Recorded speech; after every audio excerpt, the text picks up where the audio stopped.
Okay ராகுல், we meet again இன்னொரு episode. இன்னைக்கு என்னத்த பத்தி பேச போறோம்? சரி, அதுக்கு முன்னாடி உங்க வாழ்க்கை எப்படி போயிட்டு இருக்கு அது சொல்லுங்க. என் வாழ்க்கையா எனக்கு ஜாலியா போகுது ப்ரோ. பாட்காஸ்ட் ஸ்டார்ட் ஆகி ஒரு வாரம் ஜாலியா தான் ஆகுது. சூப்பரான ரீச், பயங்கரமான ரீச். உங்க பக்கம் எப்படி இருக்கு ரீச்? பயங்கரமான ரீச்சா?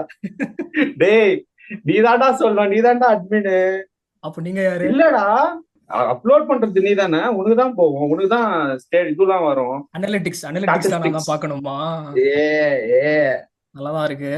இன்ஃபர்மேஷன்லாம் இப்போ லீக் ம், பண்ண வேணாம். டேட்டாலாம் இப்போ லீக் பண்ண சரி வேணாம், சரி. நம்ம பொறுமையா பேசுவோம். போன ம், வாரம் நல்லா ஜாலியா ம், பேசிட்டோம் எபிசோடு. அதனால இந்த வாரம் ம். கொஞ்சம் இன்ஃபர்மேட்டிவா பேசலாம்னு முடிவு பண்ணியிருக்கோம்.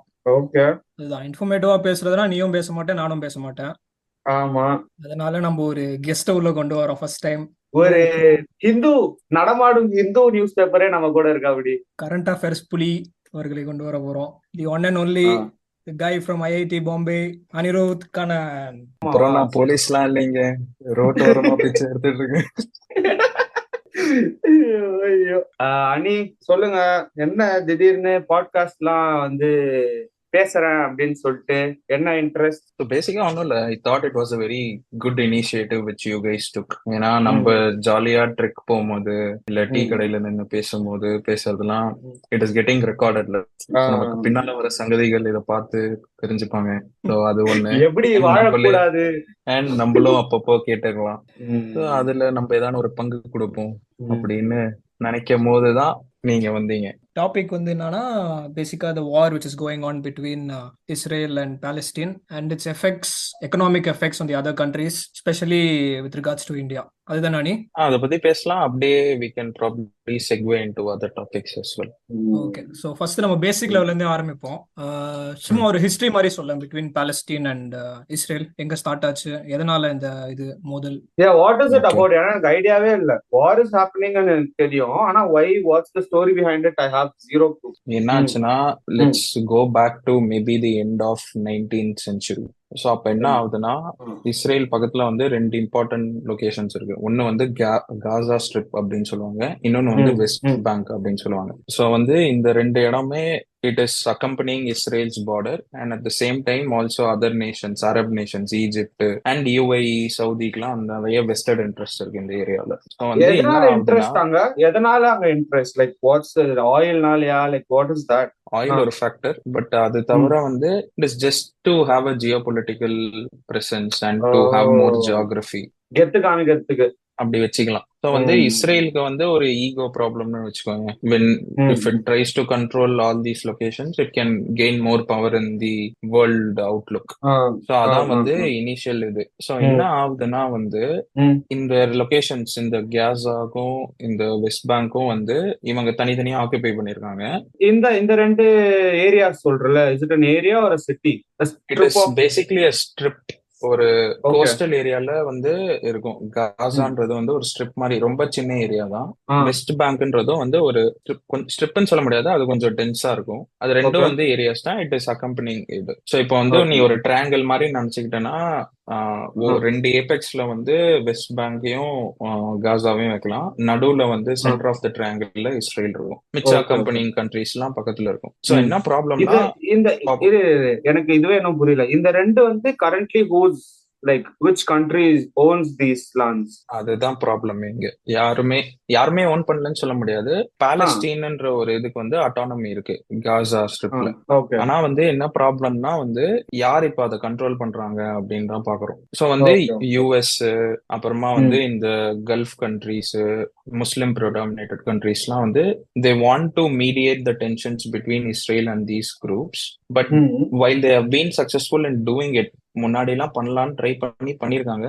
ஸோ வந்து பண்ணி கொஞ்ச நாள் பீஸ், திரும்பி பண்ணி கொஞ்ச நாள் பீஸ், அந்த மாதிரி வந்துட்டே இருக்கு. ஸோ வந்து இப்போ என்ன ப்ராப்ளம் டக்குன்னு வந்துச்சுன்னா, இப்போ 1990s எண்ட்ல வந்து ஹமஸ் குரூப்னு ஒரு, it is a branded terrorist organisation by the யுஎன்எஸ்சின்னு நினைக்கிறேன், யுனைடெட் நேஷன் செக்யூரிட்டி கவுன்சில்ல வந்து இட்ஸ் அ டெரரிஸ்ட் ஆர்கனைசேஷன். நடுவுல ஒரு எலெக்ஷன் நடந்தது, சரியா எப்போன்னு தெரியல, பட் அந்த 90s எண்டு 2000s கிட்ட ஒரு எலெக்ஷன் நடந்ததுல they took control of this place.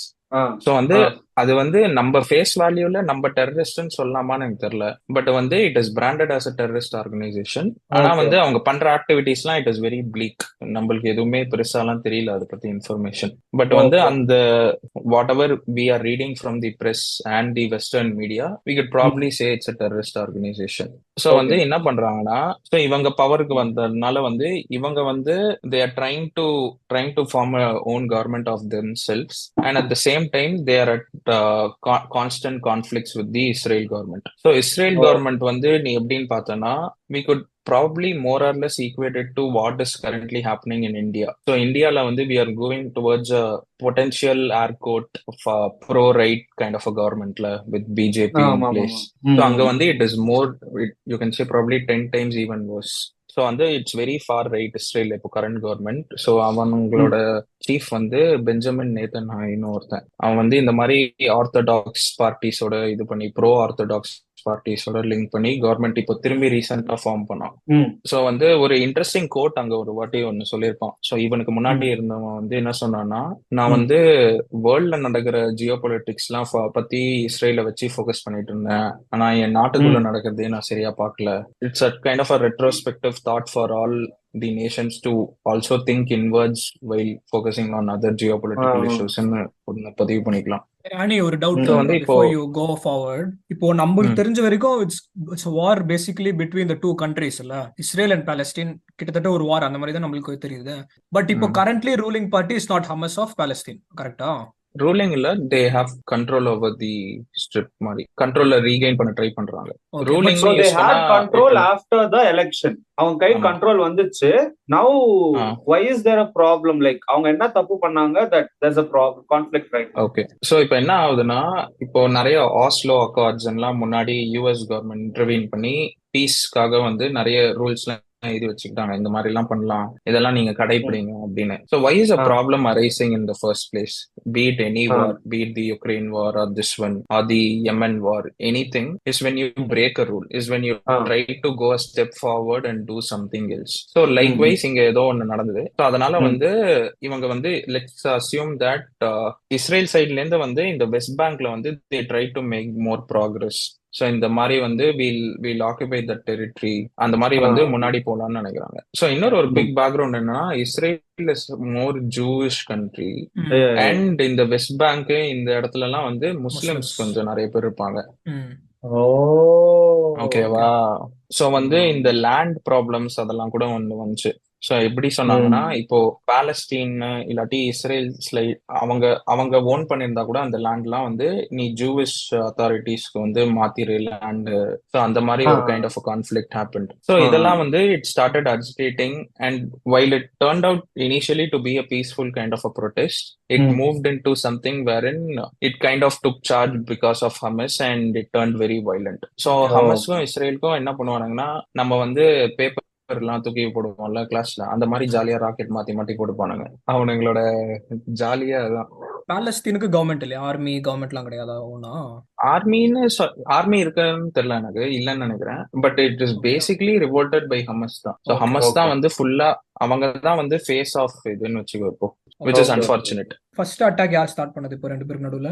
ஆமா. சோ ஃபர்ஸ்ட் வந்து ஹமஸ் வந்து இது ஃபைட்டர் ஜெட்ஸ் வச்சு பாம்ஸ் எல்லாம் டிராப் பண்ணானுங்க இஸ்ரேல்ல. சோ உடனே இதை கேப்டிவேட் பண்ணோன்னு வந்து மோடி, ஜோ பைடன் எல்லாருமே வந்து இஸ்ரேலுக்கு வந்து ஆழ்ந்த அனுதாபங்களை தெரிவித்துக் கொள்கிறேன் அப்படின்லாம் ட்வீட் எல்லாம் போட்டிருந்தானுங்க. பட் வந்து what we should not discount here is the struggle people at Palestine have also face for the past decade or so. So அங்க வந்து it has been the opposite. So வந்து Israel has in multiple instances through their I think IDF நினைக்கிறேன், Israel Defense Force. So அவங்கள வச்சு வந்து they kept progressing forward. So சில times வந்து Trump வந்து மெக்சிகோல ஒரு வால் கிரியேட் பண்ணான்னு சொன்னானே இருக்கா முன்னாடி.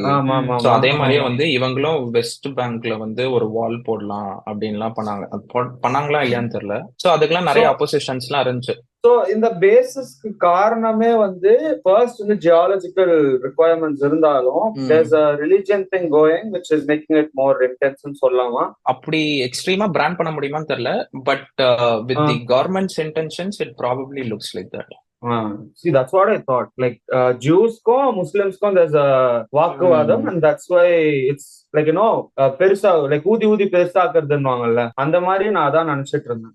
கண்டினியூ. மோரல்லஸ் அப்படி சொல்லலாம். சோ வந்து இப்போ இதெல்லாம் இப்போ இந்த மோடி இதெல்லாம் சொன்னானுங்களே, சோ இப்போ என்ன ப்ராப்ளம்னா, சோ நிறைய பேர் வந்து என்ன நினைக்கிறாங்கன்னா, நீங்க இப்போ நடக்கிறத மட்டும் தான் நீங்க ஃபோக்கஸ் பண்றீங்க, which obviously is bad. Whatever Hamas is doing is bad. But at the same time, you should also think about what has been done by Israel in the past, which is true தானே. So அங்கெல்லாம் முன்னாடி இவனுங்க பண்ணதுக்கு ரிவால்ட்னு சொல்லக்கூடாது, but வந்து இவங்களும் நிறைய பண்ணும்போது அந்த டைம்ல எல்லாம் வந்து நிறைய பேர் இதுக்கெல்லாம் சப்போர்ட் பண்ணல. இப்போ ஃபார் எக்ஸாம்பிள் வந்து நம்மளுக்கு என்ன யார் தெரியும், லெப்ரான் ஜேம்ஸ் இருக்கான்ல, அவன் உடனே நான் இஸ்ரேலுக்கு சப்போர்ட் பண்றேன் அப்படின்றான். ஸோ வந்து யுக்ரைனுக்கு சப்போர்ட் பண்ண ஸ்போர்ட்ஸ்மென் எல்லாம் வந்து இஸ்ரேலுக்கு சப்போர்ட் பண்றானுங்க. சரி, நீ யுக்ரைனுக்கு மட்டும் வந்து ஒரு அடி வாங்குறவனுக்கு சப்போர்ட் பண்ற, இங்க மட்டும் ஏன் அடி கொடுக்கறவனுக்கு சப்போர்ட் பண்ற, அந்த மாதிரி பேசிக்கிறாங்க. ஐ திங்க் முகமது சாலான்னு ஒருத்தர் இருக்கான் லிவர்பூல்ல. சோ அவன் மட்டும் தான் வந்து has come against this and he has supported for Palestine people. And Israel இருக்க இடமே ஜியோகிராபிக்கலி அப்படிதான் இல்ல, அவங்க மட்டும் ஒரு ஆமா இந்த Jewish country surrounded by all Muslim countries இல்ல. கரெக்ட். சோ அதான் நிறைய அக்கார்ட்ஸ் இருக்கு. So good reads would be to check out Oslo Accords, Abraham Accords. So அதெல்லாம் வந்து when we read it we can understand. So Accords are basically a set of rules which are probably defined to ensure peace entails within the surrounding parties. So whoever is involved in the accord, அது வந்து இதெல்லாம் சேர்த்து போட்டுக்கலாம், இதெல்லாம் நம்ம பண்ணலாம். It's like an agreement. சொல்லலாம், more or less, yes. Where does oil come? Like, what's the relation between this and the war and oil? So war and oil நீ வந்து டைரக்ட் கோரிலேஷன் எடுக்க முடியாது. So இப்போ வந்து let's think from an India's perspective. So இப்போ நீ வந்து ஆயில்னே நீ எனி சிச்சுவேஷன்ல எடுத்தேன்னு வச்சுக்கோங்க. ஸோ இப்போ நம்ம வந்து இனிஷியலா வந்து நிறைய கண்ட்ரிஸ் கிட்ட வாங்கியிருந்தோம். ஸோ இப்போ வார் ஸ்டார்ட் ஆனோடனே ரஷ்யா டிஸ்கவுண்ட் தரான்னு ரஷ்யன் ஆயில் இம்போர்ட் பண்ண ஆரம்பிச்சோம். ஸோ வந்து at the same time we also use to procure from Israel. So இதை வந்து எப்படி சொல்லுவாங்கன்னா it's called crude oil basket அப்படின்னு சொல்லுவாங்க. ஸோ நம்மளோட இம்போர்ட்ஸ் எல்லாமே வந்து ஒரு இங்க தக்காளி கொஞ்சம், வெங்காயம் கொஞ்சம், ஸோ அந்த மாதிரி வாங்கி எல்லாத்தையும் வச்சுக்கிறது தான் பாஸ்கெட். ஸோ அந்த பாஸ்கெட்டோட composition will keep changing in accordance to the industry and in accordance to the availability. So வந்து இப்போ இஸ்ரேலோட contribution to the basket is relatively high. ஓகேவா? ஸோ வந்து இப்போ எக்ஸ்போர்ட் பண்றாங்க மெயினா இஸ்ரேல் நம்மளுக்கு இந்த ஆயில் பாஸ்கெட்ல வந்து க்ரூட் ஆயில், பிரெண்ட் க்ரூட் ஏதோ ஒன்னு பண்றானுங்க. இஸ்ரேல் கூட ஆக்சுவலி ப்ரொடியூஸ் ஆயில் தெரியல. ஓகே. சோ வந்து டைரக்டா ப்ரொடியூஸ் பண்றாங்களா இல்ல there are negative repercussions associated to it on சரியா தெரியல, but it is contributing. So வந்து இது பண்றதுனால வந்து இப்ப என்ன ஆகுதுன்னா, சோ வந்து இந்த வார்னால எல்லாம் வந்து 5% இன்க்ரீஸ் ஆயிடுச்சு. நான் லாஸ்ட் டைம் செக் பண்ணும்போது oil prices. Okay. So 5% increase ஆகுது. And at the same time வந்து நம்ம ரஷ்யா கிட்ட இருந்து வந்து இப்போ நிறைய பேர் வாங்காதீங்க, நாங்கெல்லாம் சாங்ஷன் இம்போஸ் பண்ணிருக்கோம் ரஷ்யா கிட்ட அப்படின்லாம் யூஎஸ் வெஸ்டர்ன் கண்ட்ரீஸ் எல்லாம் சொல்லியிருந்தாங்கல்ல. சோ அதையும் மீறி வந்து Indian government was purchasing it at various discount rates. இப்போ என்ன ப்ராப்ளம்னா ரஷ்யன் கவர்மெண்ட்டும் டிஸ்கவுண்ட் எல்லாம் தர முடியாது அப்படின்ட்டான். சோ வந்து you need to understand that oil is an volume game. Volume in the sense we procure millions of barrels every day. So let's say you get a $1 discount in one barrel, it will translate into millions of dollars in daily transaction basis. So volume game என்றதுனால it will, even a small discount will have very positive implications.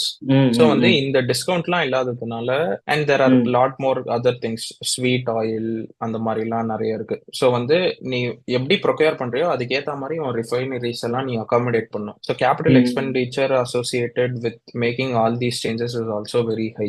So இப்போ இந்த மாதிரி வந்து situations continue ஆகிட்டே இருந்துச்சுன்னு வச்சுக்கோ, இந்த Israel வார், இந்த Russian issues, so இதெல்லாம் ஆக வந்து ப்ரெஷர் வந்து நம்ம மேல as consumers will start piling up, oil prices will shoot up, and maybe in the couple of the line it'll go to very high extents that it'll start impacting in everything you do. So வந்து உன்னோட fuel ஆகட்டும், ஏன்னா it has every direct implication. இந்த fuel increase ஆச்சுன்னா டிரான்ஸ்போர்ட்ல பாதிக்கும், டிரான்ஸ்போர்ட்ல பாதிச்சா so அதுதான் it'll have a chain reaction மாதிரின்னு வச்சுக்கலாம்.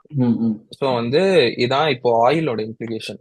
So what we should be looking at is some self kind of a dependence wherein we are able to manage this whole scenario. But at the same time, every other country in this world is also experiencing the same, and India is relatively at a better position. So ஆனா let இது us continue just ஆச்சுன்னா கண்டிப்பா affect ஆகல எல்லா ப்ராடக்ட்ஸும். இப்போ நம்ம start ஆகி 2 weeks ஆனதால ஒன்றும் தெரியல. இதுவே அட்லீஸ்ட் ஆமா ஒரு 2 months ஆச்சுன்னா கண்டிப்பா எஃபெக்ட் இருக்கும்ல. கரெக்ட். அண்ட் வேர்ல்ட் கண்ட்ரிஸ் என்ன பொசிஷன் எடுக்கிறாங்க இப்போ? எந்தெந்த அது பிக்கிங் சைட்ஸ் ஆல்ரெடி ஆர் எப்படி இப்போ நியூட்ரலா இருக்காங்களா எல்லாரும்? இப்போ கரண்ட் ஸ்டாண்ட் பாயிண்ட்ல வந்து யாருமே சைட் பிக் பண்ணல. பட் வந்து யூஎஸ் ஃபார் எக்ஸாம்பிள் என்ன பண்ணானா, ஃபர்ஸ்ட் டைம் ஹமஸ்லாம் இந்த பாம்பிங்லாம் இப்போ ரீசெண்டா அக்டோபர்ல ஸ்டார்ட் பண்ணோடனே they started deploying military assets and weapons to Israel for Israel to protect themself from humus. But இன்னொரு ஒரு அதையே அன்பார்ச்சுனேட் அவனுங்க இன்சிடென்ட். பண்றானுங்க, அதையே அவனுங்க பண்றாங்க ஆயிலுக்காகவா? ஆயில் இல்லடா, யூஎஸ் கெத்து இல்ல. சோ அவனுங்க தான் வந்து இது பண்ணும் அப்படின்னு சொல்லி. பிக் இல்ல பாஸ் இல்ல இல்ல இவங்க 2 பேருக்குள்ள ப்ராப்ளம். லைக் எனக்கு ஏன் அது பாலிடிக்ஸ் பிடிக்க மாட்டேங்குதுன்னா, இப்போ Israel and Palestine have a feud or whatever that's going on, they have their own reason. இப்போ ஏன் மத்த countries why do they even have to play role in? ஒரே ஒரு எக்ஸாம்பிள் தரேன், இதுல உனக்கு புரிஞ்சிடும். சோ இப்போ யுக்ரைன்ல வந்து ரஷ்யா பாம்பு போடுறான், எல்லாம் ஆகுது, யுக்ரைன் அழியுது ஃபுல்லா. யுக்ரைன் அழிஞ்சா திரும்பி நீ வந்து மொத்தமா கன்ஸ்ட்ரக்ட் பண்ணணும்ல, பில்டிங்ஸ், ஹாஸ்பிட்டல், ஸ்கூல், ரோடு எல்லாம். அதெல்லாம் யார் பண்ண போறா?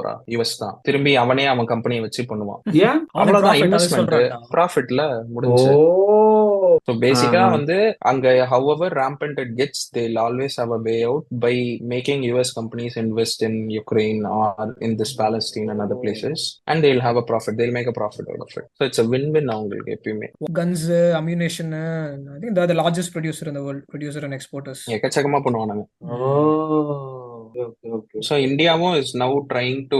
So India was very reliant on Russian weapons, but now we have diversified. So US கிட்டேருந்து we are taking in a lot of weapons, and we have signed the Quad agreement. அந்த மாதிரி submarine contracts with French people. Cool.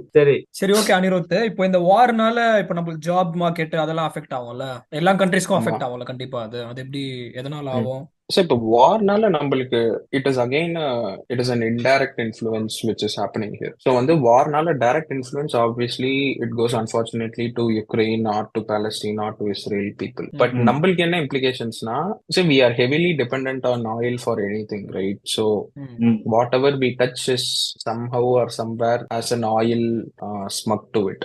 You cannot eradicate that. So because of that, உனக்கு வந்து tensions within the interest rates will rise. So இப்போ வந்து நீ ஃபெட்ல யூஎஸ்ல பார்த்தனா fed ரேட்ஸ்லாம் வந்து இன்ட்ரெஸ்ட் ரேட்னு பேசிக்கலா நம்ம ஊர்ல ரெப்போ ரேட்னு சொல்றாங்கல்ல. ஸோ அந்த மாதிரி ஃபெட் ரேட்ஸ் வந்து அங்க இருக்கும். ஸோ அதை இன்க்ரீஸ் பண்ண உன்னோட லிக்விடிட்டி, அதாவது எவ்வளவு கேஷ் வந்து நாட்டுல இருக்கோ அது கம்மி ஆயிட்டே வரும். ஓகேவா? ஸோ வந்து just segueing out to a bit, நீ வந்து இதை இப்படி நினைச்சுக்கலாம். ஸோ இப்போ வந்து ஒரு இன்ட்ரெஸ்ட் ரேட் இருக்கு, 6% இருக்குன்னு வச்சுக்கோ, அதை வந்து 7% ஆகுறேன். ஸோ 7% ஆகினா அது வந்து பேசிக்கா பேங்க்ஸ் வந்து அந்த 7%ல வந்து ஆர்பிஐ கிட்ட இருந்து கடன் வாங்கலாம். ஓகேவா? ஸோ கடன் வாங்குற காசு இன்ட்ரெஸ்ட் ஜாஸ்தி ஆச்சுன்னா நீ வாங்குவியா? கடன் வாங்க மாட்டல. ஸோ வந்து பேங்க்ஸும் ஹெச்டிஎஃப்சி, எஸ்பிஐ அவனும் வாங்க மாட்டான். So at the same time வந்து இவன் கடன் வாங்கலன்னா நீ இப்போ வீடு கட்டுறதுக்கு, எஜுகேஷன் லோனுக்குலாம் வந்து கடன் கொடுக்கறது கஷ்டம் இல்ல. ஸோ வந்து so when that happens, people like us cannot easily afford loans, and when people cannot afford loans easily, how will the economy grow? It cannot grow, right? Even business, if they want to expand, they'll need to borrow money. அதே பேங்க்குக்கோ bank அதே ரேட்ல தானே கொடுப்பான். இப்போ அதிகமான ரேட்னால again companies also want to borrow. கரெக்டா? So this is the job implication angle here. So because of this, companies are all very cautious as to what their next step will be, and because of that, they would not want to probably expand. They would want to probably compress themselves. They'll fire few people. They might go on hiring freezes. So அதனால வந்து job கிடைக்கிறதே கஷ்டம். So இப்போ நான் வந்து ஒரு MBA பெர்ஸ்பெக்டிவ்ல இருந்து சொல்லணும்னா, ஸோ சம்மர் இன்டர்ன்ஷிப்ன்றது இந்தியாவில் ஒரு it's a concept very unique to India. So யூஎஸ்லாம், கனடா, யூஎஸ்லாம் பிளேஸ்மெண்ட்ஸ் எல்லாம் கிடையாதுல. So placements concepts are very unique to India. So இந்த பிளேஸ்மெண்ட் சீசனே வந்து from an MBA perspective has been terrible for all the institutes. So they have not been able to place a lot of people. Regular relationships இருக்கிற company, institute கூட வந்து they are not visiting us. So multiple roles are going vacant, and a lot of students are not getting any opportunities, and they're forced to work in free internships and startups wherein. Right now it's happening It's not like a It's future. happening. It's happening right Oh. now. The market is not good, and it'll only get worse maybe in the next year. But இது ரொம்ப So நாளா you இப்படிதான்டா take. சொல்லிட்டு இருக்காங்க. Covid டைம்ல அப்படி சொன்னானுங்க, Mm, அதுக்கு அடுத்து Russia Ukraine வரப்போ சொன்னானுங்க, இப்போ நெக்ஸ்ட் இது சொல்றானுங்க. ஆமா. சோ இது வந்து இப்போ டைரக்டா இல்ல, இட் இஸ் அ ஆ பில்டப்னு வச்சுக்கலாம். சோ லாஸ்ட் இயர்ல இருந்து ஒரு பில்டப் மாதிரி. லாஸ்ட் இயர் நல்லா இருந்துச்சு மார்க்கெட். சோ அதுக்கப்புறமா ரீஸ்ட்ரக்சரிங் ஆஃப் தி எக்கானமினால இப்போ இப்படி கொஞ்சம் ப்ராப்ளம்ஸ் இருக்கு. சோ இது வந்து நம்மளோட direct impact. And other impacts is the rising prices. So இப்போ நம்ம ஆல்தோ இதனால இல்லாம கூட வந்து இன்னொரு worst thing which is happening is India is currently in an El Nino weather situation. El Ninoனா ஓவர் வெயிலோ மழையோ ஏதோ ஒன்று மறந்துட்டதுன்னு. ஸோ அதனால வந்து கிராப் ப்ரொடக்ஷன் எல்லாமும் இம்பாக்ட் ஆகும். ஸோ கிளைமேட் சேஞ்ச் இஸ் இல்ல another இல்ல thing எனக்கு which நீ is சொன்னது happening. புரியல. எல்வினோ அது என்ன அது? EL-NINO. It's a climate effect. So because okay. of that, I think we might not get a lot of rains, or we might have experienced more sunlight, or the opposite. Whatever it is, it'll at the end of the day, it will impact production of agricultural products. So because of that, harvest won't be good. So வந்து அதனால தான் rising prices of tomatoes were observed. The climate change, war, and bad governance, it all completes of the circle, and at the intersection of all We are three is நம்மதான் where இருக்கோம். we fit. Yes. நடுவுல we ஜாலியா. are சரி, இது இதுதான் எப்படி இருக்கு. முடிப்பானுன்னு நினைக்கிறேன் இந்த வார? yeah, உள்ளுக்குள்ள yeah, பேசி that's what I முடிப்பானுங்களா? was. எந்த மாதிரி முடியும்னு நினைக்கிறேன் நெக்ஸ்ட்? So war முடியறதுக்கு டைம் ஆகும்னு நினைக்கிறேன். So even we have been seeing the Ukraine war, and it ஆமா, has been அதுதான். going for a very long time. So வந்து war in a sense it won't get we won't get done with it. So maybe இன்னொரு ஒரு அக்கார்ட establish பண்ணலாம், இதான piece agreement. இல்லாட்டி அதெல்லாம் ரொம்ப லேட் ஆகும்ல ப்ரோ. இன்னும் பல பேர் இறந்ததுக்கு அப்புறமா தான் ஒரு பயம் வந்து தானே இவனுங்க பண்ணுவானுங்க ஏதாவது. ஆமா, கரெக்ட். ஸோ இப்போ ஃபார் எக்ஸாம்பிள் இஸ்ரேல் வந்து ஐ திங்க் லாஸ்ட் வீக் ஸ்டார்டிங்லயா எண்ட்லயான்னு தெரியல, they bombed hospital the Palestine region and lot of people died there. So that's when people were like, just think about what they have been doing in the past few decades. It's not like one group alone is wrong. What's United Nations doing in all this? So basically, United Nations is expected to intervene here, talk to the Yeah, exactly. parties, which they can do, but it's all very diplomatic. So வந்து அவனுங்களால பேசதான் முடியாது. End of the டே களத்துல இறங்கி ஒன்றும் பண்ண முடியாது. So வந்து late ஆகும் இது முடியறதுக்கு. இன்னும் நிறைய நியூஸ் பார்க்கணும், இன்னும் நிறைய உயிர் போகணும். அதுக்கப்புறமா தான் இவங்க திருந்த மாட்டானுங்க. அதுக்கப்புறமாவும் வரும்னு நினைக்கிறேன். ஏதாவது ஒண்ணு அடிச்சு பண்ணுவேன். சோ கீழே வந்து சவுதிக்கும் யமனுக்கும் வேற இன்னொரு ஒரு ஃபைட். அது இப்போனா சீஸ் ஃபயர்ல இருக்குன்னு நினைக்கிறேன். அங்கேயும் வந்து சனான்னு ஒரு இடம் இருக்கு, SANAA. சோ அங்கேயும் வந்து there's a lot of so அங்கேயும் வந்து ஏதோ கன் ஃபயர் எல்லாம் நடக்குது. But I think that is in peace. அது வந்து 30 வருஷமாவே ஏதோ போயிட்டு இருக்கு. ஸோ இந்த ப்ராப்ளம்லாம் இருக்கு. பாவம் இருக்கிறவங்களே பாவம், ஏதாவது ஒரு மாத்தி யாரா சண்டை போட்டுனே இருக்கானுங்க ரெண்டு பேரு. I have two friends over here who one guy is from Iran and one is from Egypt. அவங்க ஃப்ரெண்ட்ஸ் எல்லாம் அப்படிதான் அங்கெல்லாம் வந்து like living like refugees or something only. கண்ட்ரிக்குள்ளேவா? ஆமா ப்ரோ. நம்ம வந்து இது அப்படியே if we scale down to our situation maybe in Tamil Nadu, we could probably think of the situation which people down in South Tamil Nadu are facing with respect to caste and all. So if you like completely tone it down, it will come to that. ஆமா, இதெல்லாம் என்ன வம்சமா வந்துட்டு இருக்காது. அதெல்லாம் அழியறதுக்கு என்ன எனக்கு தெரிஞ்சே நம்ம சாவறதுக்குள்ளலாம் அதெல்லாம் போவாது இல்ல, கொஞ்சம் கொஞ்சமா தான் குறையும். At the end of the day, I mean இப்போ ஒரு சைக்காலஜிக்கல் பெர்ஸ்பெக்டிவ் எடுத்துட்டு வந்தா, பிலாசபிக்கலா பேசினா, it's the human differences which is causing the problems, and having a border is what is restricting us. End product வந்து no wars, all that stuff. Like what would be the pathway for it? Humanity has to develop அவ்வளவுதான். If we start placing trust in humanity, there's no need for anything. That is from a philosophical point of view. From a normal layman point of view, எப்படி சொல்லலாம்னா, when countries start to collaborate with each other, they put their best abilities forward and also think from other countries' perspective, it will happen. But at the end of the day, animal spirits, it is what we are. We will always try to conquer territory. We want to establish the alphaness. So that's how it will be. So no way out. Probably after like many generations, there will be a change. கொஞ்சமா. ஆமா, இப்போ நம்ம இந்தியாவா இருக்கிறதுக்கு முன்னாடி நம்மளே சண்டை போட்டு தானே இருந்தோம். It took like what 1000 years or something like that to come to this stability. So அதே மாதிரி இன்னொரு 1000 வருஷத்துல ஹியூமனிட்டியே இருக்குமான்னு தெரியல. ஆஃப்டர் நாசிசம் அண்ட் ஆல் தட் அவங்க வந்து இங்க அடைக்கலம் வராங்க. கரெக்டா? பாலஸ்டைனுக்கு வந்து இஸ்ரேலிஸ் வந்து வராங்க. சோ இப்போ வந்து இஸ்ரேலுக்கு நம்ம எப்படி சப்போர்ட் பண்ணலாம்? லைக் அவங்களுக்கு இடம் கொடுத்ததே பாலஸ்டைன்ஸ் தான். Now how can Israelis even have a say to be like நீங்க இவ்வளவுதான் வரணும், like I'm limiting you to this locality alone அப்படின்றது அவங்க எப்படி சொல்லலாம்? Like it's not fair, right? It's about the majority, right? In every country, the problem is when a group comes together and forms a majority, you cannot do anything. That's the unfortunate scenario in every country. நிறைய பேர் வந்துட்டாங்கன்னா அவங்க correct ஆயிடுவாங்க. கரெக்டா மாட்டாங்கடா. But அவங்க கிட்ட authority இருக்குல்ல. சரி, நீ இப்போ அப்படி யோசிக்கிறல்ல. இப்போ வந்து house in Israel as a country, it's a pro Jew country, pro Orthodox country. Because people within the country, majority of them want that to be in place. So when ideas start to come together, people will tend to form a group and try to go towards it. So we should be accommodative and we should try to. என்னதாண்டா உங்க பிரச்சனை அப்படின்ற மாதிரி வெளியே வருது. Media சொல்றதா இல்ல, மீடியான்றது ஜெனரலா வெஸ்டர்ன் மீடியா தான் கவர் பண்ணுவாங்க. சோ அவங்க என்ன அஜெண்டா புஷ் பண்றாங்களோ அதுதான் வில் கெட் டு நோ. கரெக்ட்டா?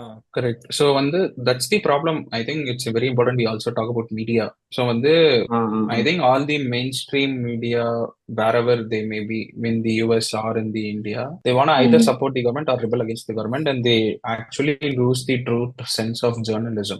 So people like Musk and all, that's what they're trying to change. So they want people to break out of mainstream media. They want people to support independent journalism through platforms like X, wherein people can directly share their opinions, and other community, us as laymen, we can get to know what's happening directly from the mouth of these journalists, but not through any editorial sections. Correct. இப்போ அங்க பாலஸ்தீன்ல யாரா ஒருத்தர் இப்போ tweet போட்டானா that will be authentic, more authentic. ஏன்னா it's first hand experience மாதிரி. It's not something that's covered by someone else. அவனோட பெர்செப்ஷன்ல வந்து is not portraying. Right now நம்ம வந்து ஒரு நார்மல் ஒரு ஸ்டார்டிங் ஸ்டேஜ் அடல்ட்ஸா இருக்கவங்க நம்ம தான் majority. Like this is the future of any country or the humanity as a whole. So நம்மளுக்கு வந்து இப்ப தெரிஞ்சிருச்சு media is a scam, like they're doing what the government requires of them. So what do you think, how can media progress, or where does it stand in the future? Great question. So when I take me personally, I grew up reading newspapers and watching television channels right from my childhood, and that was my only source of whatever was happening around the world. But now when I started gaining multiple perspectives as to what is right or what is wrong, I started understanding that some sections of the newspaper or some other newspaper, contradicting newspapers, have opinions of their own. So some editors can be supporting one form of the government, other editors can be supporting other things. So it's all vested interest at the end of the day. So appada I probably started understanding that you need to focus more on direct independent journalists oda views. So avanga enna solranga, ஒரு இன்ஸ்டிடியூஷனை base பண்ணி இல்லாம rather focus on individuals. You need to appreciate the knowledge coming from other perspectives as well. Journalists can obviously take a stance. So இந்த மாதிரி நான் சைடே support பண்ணி அவங்களுக்கு ஃபேவரபிளா தான் பண்ணுவேன்னு சொல்லலாம். At the end of the day, it's their opinion. But as a consumer of these journalism or of all these news items, you should be well articulated to understand that I should not only listen to what's happening from side A, I should also listen to what's happening from side B. So இப்போ நான் for example, இப்போ நான் ஒரு சைட்டை follow பண்றேன்னா, நான் Twitter இல்ல இன்ஸ்டாகிராம்ல I try to follow side B so that I don't get tuned to side A. So I'll also try to understand what is happening in side B. So if anyone probably is trying to start to understand what's happening around the world, you should follow people from both sides of the coin. It's not just you should follow only single-minded people. You need to gather multiple perspectives and you need to develop a perspective of your own. It need not be a single straight-on perspective. You can probably take the best of both sides and try to have a collective approach. But as we do that, எனக்கு இவங்க சைடும் புரியுது, that's what the current state of the war happening there is, right? இவங்களுக்கு இடம் வேணும், they want the government that they want. இவங்களுக்கு இடம்டா இது, நீ எப்படி ஆக்கிரமிக்கலான்ற மாதிரியான ஒரு விஷயம் தானே. Now which one do you support? ஏன்னா இப்போ like taking history into account, Israelis came into Palestine and all that, and they occupied it because they didn't have anywhere else to go. அவங்க சைடும் புரியுது. இப்போ இஸ்ரேலிஸ் இப்போ dominate பண்ற நினைக்கிறாங்கன்றது தப்புனும் புரியுது. So I'm feeling bad for Palestinians also. So what is end point? Like I can't choose a side right now, honestly speaking. Correct. Why do you want to support a side? To நீ support சொன்ன மாதிரி anyone. I don't want a war to happen so that my country, which is Correct. India, doesn't get affected financially and economy and all Correct. that stuff. So that's there. No, I want to choose a side so that I can do something about it, not me, like anyone. So as a If common I can person, do. what you can know is or do is you can educate other people as to what's happening from either sides, and you need not like உன் opinion அவங்க மேல திணிக்க தேவையில்ல. So இதான் நடக்குது. தான் It is நடக்குது. up to you to decide what you want to do. We should not think that whatever be my opinion, it won't contribute to anything. அப்படின்னு நம்ம we should not think. We should think that we are also a part of the system, and we should also Word of mouthல voice என்ன out. நடக்கும்னு தெரியாதுல்ல. Hmm. Right now I went and spoke to like around 6 or 7 people, so I would have made a point or they would have made a point which made me talk to you people about it. So அந்த மாதிரி word of mouthல வந்து I think wonders could be achieved. I don't know. And a great platform in this podcast as well, which might help people to probably go back and read about this again. So that's the main idea behind the podcast. தொடர்ந்து பேசும். அனி ஆக்சுவலா வந்து ரொம்ப தெரிஞ்சு வச்சிருக்காண்டா. அதனால அனி நம்மளோட ஒரு ரெகுலரான ஒரு கெஸ்டா நம்ம ரிகரிங் கெஸ்டா வச்சுக்கோ. ஓகே, அவ்வளவுதான் நினைக்கிறேன். எனக்கு நல்லா சூப்பரான இன்ஃபர்மேஷன்லாம் நம்ம கெஸ்ட் கிட்ட இருந்து கேட்டு நம்மள ஏதோ லைட்டா கத்துக்கிட்டோம்னு நினைக்கிறேன். நீ என்ன யஷ்வந்த் ஏதாவது கத்துக்கிட்டியா புதுசா? எனக்கு வந்து பாலிடிக்ஸ் பத்தினா என்னன்னே தெரியாது. இப்ப லைட்டா ஆர்வம் வந்துருக்குன்னு சொல்ல முடியாது. But then it's good to know stuff. And இது மாதிரி நிறைய தெரியும். ஏன்னா I think this is gonna stay in my mind. Like இன்னைக்கு பேசுனது சின்ஸ் இது ஒரு டாபிக்கா எடுத்து பேசுறோம்ல, like it wasn't like passing thing that we spoke about. So அதனால நல்லா இருக்கு ஆக்சுவலா பேசுறதுக்கு, தெரிஞ்சுக்கிறதுக்கு. So I think like I said Anirudh will actually be a recurring guest in the spot. Thank you for coming, Ani. Good to have here. இன்னும் நிறைய பேசலாம். கூப்பிடப்பெல்லாம் வா. நான் பீஸ கூப்பிடுறேன்னு கேட்காத. So yeah, good talking, good recording. Have a good day or night or whatever. Peace. Bye bye. Bye.